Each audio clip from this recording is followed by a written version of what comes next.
Hello everyone, welcome to my channel. Today concept is atom.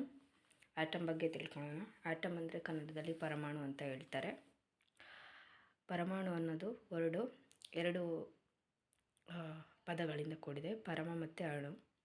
ಪರಮ ಅಂದರೆ ಕೊನೆಯ ಅಥವಾ ಅಂತಿಮ, ಅಣು ಅಂದರೆ ಕಣಗಳು. ಸಂಸ್ಕೃತದಲ್ಲಿ ಕರಿತಾ ಹೋಗ್ತಾರೆ. ಅಂದರೆ ಪರಮಾಣು ಅಂದರೆ ವಿಭಜನೆ ಮಾಡೋಕ್ಕೆ ಸಾಧ್ಯವಾಗದೇ ಇರುವಂಥ ಅತ್ಯಂತ ಚಿಕ್ಕ ಘಟಕನ ಏನಂತ ಕರೀತಾರೆ ಅಂದರೆ ಪರಮಾಣು ಅಂತ ಕರೀತಾರೆ.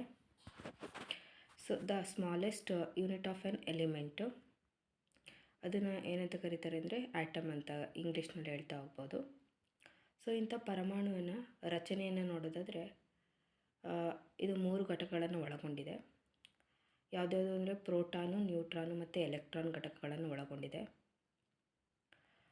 ಪ್ರೋಟಾನ್ ಮತ್ತು ನ್ಯೂಟ್ರಾನ್ಗಳು ಎರಡು ಪರಮಾಣುವಿನ ಬೀಜ ಕೇಂದ್ರದಲ್ಲಿದೆ.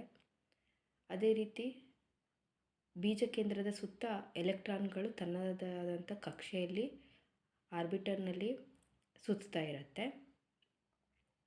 ಸೊ ಹಾಗಾಗಿ ಪರಮಾಣುವಿನ ರಚನೆಯನ್ನು ನೋಡಿದಾಗ ನಾವಲ್ಲಿ 3 ಘಟಕಗಳನ್ನು ಒಳಗೊಂಡಿದೆ ಅಂತ ಹೇಳ್ಬೋದು. Proton, neutron, electron. Proton, neutron nucleus means ಬೀಜ ಕೇಂದ್ರ, ಪರಮಾಣು ಬೀಜ ಕೇಂದ್ರದ ಒಳಗಿರುತ್ತೆ. ಪರಮಾಣು ಬೀಜ ಕೇಂದ್ರದ ಹೊರಗಡೆ ಎಲೆಕ್ಟ್ರಾನ್ ಇರುತ್ತೆ. ಮೊದಲನೇದಾಗಿ ಪ್ರೋಟಾನು. ಪ್ರೋಟಾನ್ ಎಲ್ಲಿದೆ ಅಂದರೆ ಪರಮಾಣು ಬೀಜ ಕೇಂದ್ರದಲ್ಲಿದೆ, ಒಳಗಡೆ.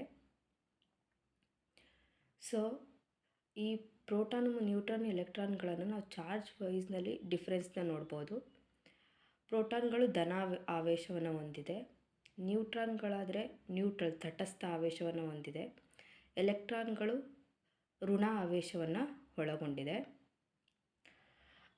ಪ್ರೋಟಾನನ್ನು ಸಂಶೋಧಿಸಿದ ವಿಜ್ಞಾನಿ ಯಾರು ಅಂದರೆ ರುದರ್ಫೋರ್ಡು. ನ್ಯೂಟ್ರಾನನ್ನು ಸಂಶೋಧಿಸಿದ ವಿಜ್ಞಾನಿ ಯಾರು ಅಂದರೆ ಜೇಮ್ಸ್ ಚಾಡ್ವಿಕ್ಕು. ಎಲೆಕ್ಟ್ರಾನ್ಗಳನ್ನು ಸಂಶೋಧನೆ ಮಾಡಿದಂಥ ವಿಜ್ಞಾನಿ ಯಾರು ಅಂದರೆ ಜೆ ಥಾಮ್ಸನ್ ಅವರು. ಸೊ ಈ ಪ್ರೋಟಾನ್ಗಳ ಸಂಖ್ಯೆ ಯಾವಾಗಲೂ ಕೂಡ ಪರಮಾಣುವಿನ ಸಂಖ್ಯೆಗೆ ಏನಾಗಿರುತ್ತೆ, ಈಕ್ವಲ್ ಆಗಿರುತ್ತೆ. ಪರಮಾಣುವಿನ ಸಂಕೇತ ಯಾವುದು ಅಂದರೆ ಝೆಡ್ಡಿಂದ ಸಂಕೇತವನ್ನು ನಾವು ನೋಡ್ತೀವಿ. Therefore proton is equal to Z ಆಗಿರುತ್ತೆ. ಪ್ರೋಟಾನ್ನ ಸಂಕೇತ ಏನಾಗಿರುತ್ತೆ ಅಂದರೆ ಪಿ ಪ್ಲಸ್ ಅಂತ ಕರಿತೀವಿ. ಯಾಕಂದರೆ ಇದು ಧನಾವೇಶ ಹೊಂದಿರೋದ್ರಿಂದ ಪಾಸಿಟಿವ್ ಚಾರ್ಜ್ ಅಂತ ಕರಿತೀವಿ, ಪ್ಲಸ್ಸು. ಸೊ ನ್ಯೂಟ್ರಾನ್ಸ್ಗಳು ಎನ್ ಸಂಕೇತ, ಎಲೆಕ್ಟ್ರಾನ್ಗಳು ಈ ಸಂಕೇತವನ್ನು ನಾವು ನೋಡ್ತಾ ಹೋಗ್ತೀವಿ.